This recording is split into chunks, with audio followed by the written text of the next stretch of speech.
Soy Joaquín Samayoa, estamos en Perspectivas. Hoy me acompaña Edgar Ortiz de CES y Adolfo Alarcón de Así Es. Hay que recordar que estamos en año electoral. La gente está muy conmovida por la actual crisis del actual gobierno, pero hay que recordar también que el sábado, el mismo día en que hay una convocatoria, el próximo sábado, a otra manifestación, es la convocatoria general a elecciones. Prácticamente en un mes cambió el panorama electoral de manera completa. El partido oficial se desmorona y pues no hay candidatos visibles de varios partidos, a menos del líder, pero y Suri, que se acaba de proclamar. Pero ¿cómo va a afectar? Yo le quisiera preguntar al señor Ortiz, ¿cómo va a afectar la actual crisis a las elecciones? ¿Se puede ver un efecto negativo en la decisión que vaya a tomar el guatemalteco o va a transcurrir esto con normalidad? Bueno, yo creo que habría que separar los planos. El plano quizás más, el voto más urbano, digamos, el actor más urbano, y con ello no me refiero solamente a la ciudad capital, sino a los grandes centros urbanos, Xela, Cobán, por ejemplo, ¿no? Chiquimula, donde creo que la conciencia de lo que está pasando es bastante mayor y la presión también es mayor. De hecho, vimos que la manifestación también tuvo eco en otros centros urbanos, ¿no? Los mencionados. Y creo que allí yo creo que la presión va a ser un poquito más fuerte. La exigencia quizás del votante medio va a ser bastante distinta a la dinámica que hubiese tenido sin el incidente actual. Y creo que esto afecta muchísimo más al partido oficial, porque yo creo que capitalizaron muy mal. Estratégicamente creo que abordaron muy mal la situación, sin nivel de renuncia, ¿no? Como huyendo, digamos, de la situación, sin capitalizarlo, ¿no? Lo pudieron haber destacado incluso como un triunfo personal, pero no lo hicieron. Así que a nivel de contienda lo deja fuera. La gran pregunta es entonces cuáles irán a ser las perspectivas de esta gente, de este votante urbano. Lo digo porque básicamente, virtualmente, quedarían dos candidatos fuertes, Sandra Torres y el candidato Manuel Valdizón. Entonces, a mí me llama mucho la atención cómo se va a desenvolver esa dinámica, porque son básicamente dos actores que en el pasado han sido el voto antiurbano, ¿no? O sea, sí. Entonces, de alguna forma se le pone cuesta arriba la elección a los sectores urbanos, y me parece a mí que habría que esperar por un tercer candidato que llegue a capitalizar ese espacio, ¿no? Yo no lo veo tan claro, no me animo todavía a decir quién va a ser el que llegue como el tercero de discordia a romper un poquito esa monotonía que hay hasta hoy. Y tampoco me parece me parece normal, ¿no? Yo creo que en las elecciones pasadas, a estas alturas, tampoco había un panorama claro.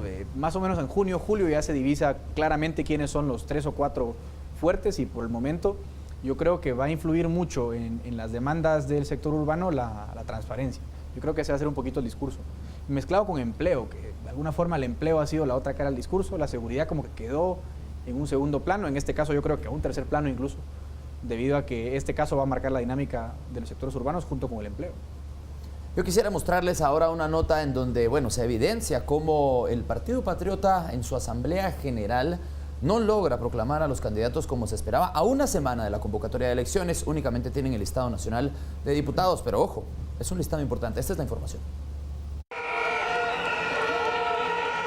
En medio de la crisis que atraviesa el gobierno por los señalamientos de corrupción y del Partido Patriota por la salida de algunos de sus fundadores, los oficialistas llevaron a cabo su Asamblea Nacional. Los políticos eligieron el listado nacional de diputados, que será encabezado por su secretario general, Valentín Gramajo, seguido del diputado Oliverio García Rodas y la exsecretaria de la Juventud, Alejandra Carrillo. El principal problema de los patriotistas radica en que aún no tienen candidato a presidente o vicepresidente, por lo que en una asamblea general programada para el 17 de mayo esperan definirlo. Y aspiramos a seguir ayudando al pueblo de Guatemala durante muchos años más. Así que aquí estamos con la asamblea cumplida, en los Comité Ejecutivo Nacional nuevo, pensando en el futuro. Usualmente los aspirantes a la presidencia son quienes cierran las asambleas generales. El encargado de ponerle punto final al evento fue el ministro de Gobernación, Mauricio López Bonilla, lo que hizo levantar las sospechas sobre su posible candidatura, aunque fue evidente que no cuenta con el respaldo de todos los miembros del partido, quienes abandonaron el salón mientras él daba su discurso. Los oficialistas aprovecharon para respaldar al gobierno e insistir en que no existen divisiones en el partido. Y por eso es que hoy estamos fortalecidos para darle continuidad a un proyecto que empezó como un ideal que se mantiene hasta hoy. En el acto también se oficializó que Paula Rodríguez encabezará el listado de diputados al Parlamento Centroamericano y el diputado Juan Pablo Urrea hará lo propio en el Distrito Central. José Miguel Castañeda, Azteca Noticias. En un año electoral hay que decir que, bueno, las elecciones no son solo para escoger al presidente y al vicepresidente, sino también a los congresistas. Licenciado Alarcón, ¿qué dice el Partido Patriota al preferir asegurar tal vez sus candidatos a las diputaciones buscando permanencia aún en el Congreso a pues mostrar al candidato a la vicepresidencia y a la presidencia, si no lo dejan a un lado y prefieren asegurar sus listados de diputaciones? ¿Qué habla esto del partido actualmente?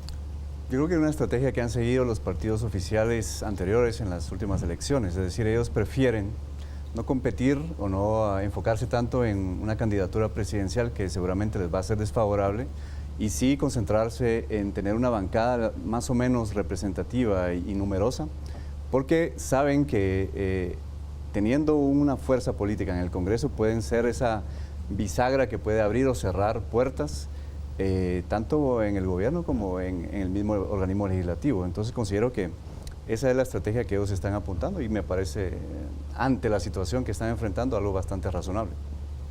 ¿A quién podríamos encontrar, Edgar, como candidato entonces del Partido Patriota? ¿No se anima a decir todavía? No, yo no sé, se especulan muchas cosas, ¿no? Tonocoro, por ejemplo, salió a la palestra como un nombre posible. Pierde, digamos, Bono, yo creo, Mauricio López Bonilla, si él realmente quiere ser un candidato serio al futuro, me parece que pondrá sus babas a remojo antes de decidirse como competidor, porque de alguna forma el Patriota ya queda con este destape, ¿no?, en el ojo del huracán como el gran causante de la crisis. Así que yo no me animaría a decir, aunque los dos virtualmente más fuertes serían Mauricio López Bonilla y Tonocoro. Licenciado Alarcón, el sábado convocan a elecciones, luego en la semana pues se va a ver muchísima actividad en el Tribunal Supremo Electoral. Con la actual situación social, ¿podría haber un roce entre la sociedad civil y bueno, los movimientos partidistas que lleguen acompañando a sus candidatos a la inscripción? Bueno, esperemos que no se dé, pero considero que lo que se demostró el fin de semana anterior es que la gente quiere manifestarse, pero pacíficamente. Entonces yo considero que, a no ser que existan provocaciones de gente interesada que quiera ahondar más en la crisis y profundizar más en el conflicto, considero que no debería existir este tipo de roces o de choques. Ahora bien, yo considero que para prevenir eso, creo que las autoridades sí deberían de al menos tener un plan de seguridad como el que afirmaron haber tenido para el fin de semana anterior, donde obviamente las fuerzas de seguridad tienen que estar presentes y actuar, porque sería muy lamentable que esto degenerara realmente en un conflicto de ese tipo. Vemos, bueno, el Partido Patriota se ve muy afectado. ¿Cuál es el beneficio? ¿Quién se beneficia más de esta actual crisis? Vemos que ya han sacado sus campos pagados, que han sacado sus comunicados, pero ¿quién realmente podría aprovechar esta situación para realzar su agrupación política? Una opinión muy personal, yo considero que realmente quien se ve beneficiado por esta crisis es el voto nulo. Es decir, aquellas personas que están inconformes con el sistema, porque realmente lo que vimos el fin de semana fueron precisamente eso. Personas inconformes con un sistema que ya no responde a las necesidades, ya no responde a la realidad nacional. Y el voto nulo a lo que apunta realmente a un cambio, pero un cambio estructural, porque de nada sirve tener elecciones cada 4 años si realmente la ciudadanía no ve resultados positivos. Vemos más de lo mismo. Si el voto urbano, que es un poquito más duro y es un poquito más informado,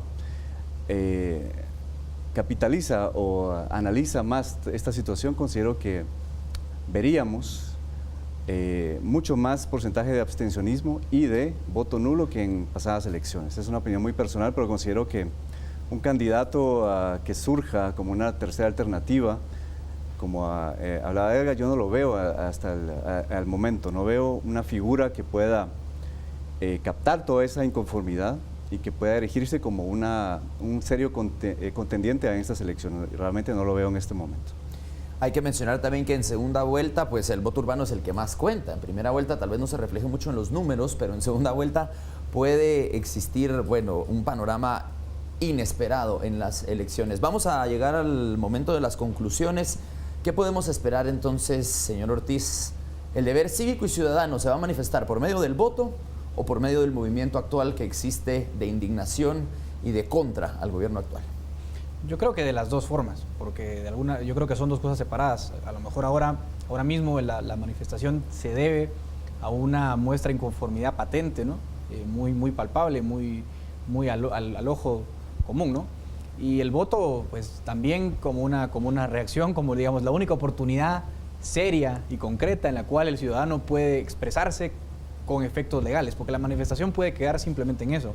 En cambio, el voto de alguna forma te da por lo menos la llave, la opción a influir, aunque sea una 10.000.000ª parte, si uno lo quiere ver así, de las elecciones. Pero vamos, que ambos casos yo creo que no son muy diferentes, aunque creo que el voto es más importante porque creo que es donde más pueden influir ellos en su decisión, ¿no? La manifestación me parece muy loable, muy importante para un pueblo que sobre todo ha sido siempre muy pasivo, ¿no?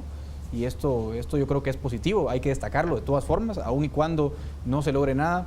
Me parece un excelente precedente que por primera vez en muchos años la población, la sociedad civil despierte, ¿no? Licenciado Alarcón, hablaba usted del voto nulo. ¿Cuáles serían las consecuencias negativas, digámoslo? Porque se va a aprobar un punto si se da un panorama en el que hay un abstencionismo histórico. ¿Qué pasaría después? Bueno, obviamente, idealmente, lo que representa un voto nulo es un mensaje. Si bien es cierto, jurídicamente no tiene ningún efecto porque no cuenta dentro de las elecciones o el conteo final, pero el mensaje que viene detrás es sencillamente decir ya no más legitimación a un sistema que se ha convertido o ha degenerado de tal manera que se ha convertido en sí mismo en un sistema totalmente ilegítimo. Puede ser legal, pero no es legítimo. La legitimidad va mucho más, es un tema mucho más profundo que la simple legalidad.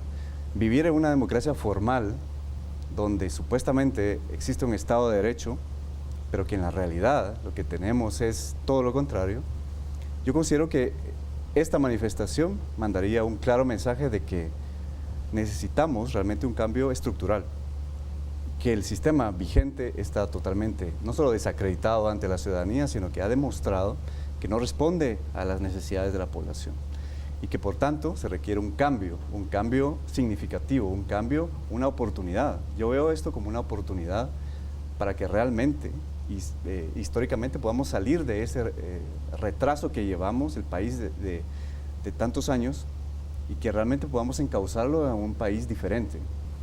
Muchas gracias a los dos invitados, a Edgar Ortiz y a Adolfo Alarcón, por estar hoy en Perspectivas. Hay muchas preguntas en el aire. Sábado convocatoria a elecciones, pero también convocatoria a que este movimiento cívico continúe demandando transparencia al gobierno. Hay consignas que piden la renuncia y hay consignas que piden pues, que ellos sean procesados después de terminar su mandato. Esto fue Perspectivas. Yo soy Joaquín Samayoa. Lo veo aquí en Azteca Guate. Gracias por acompañarnos.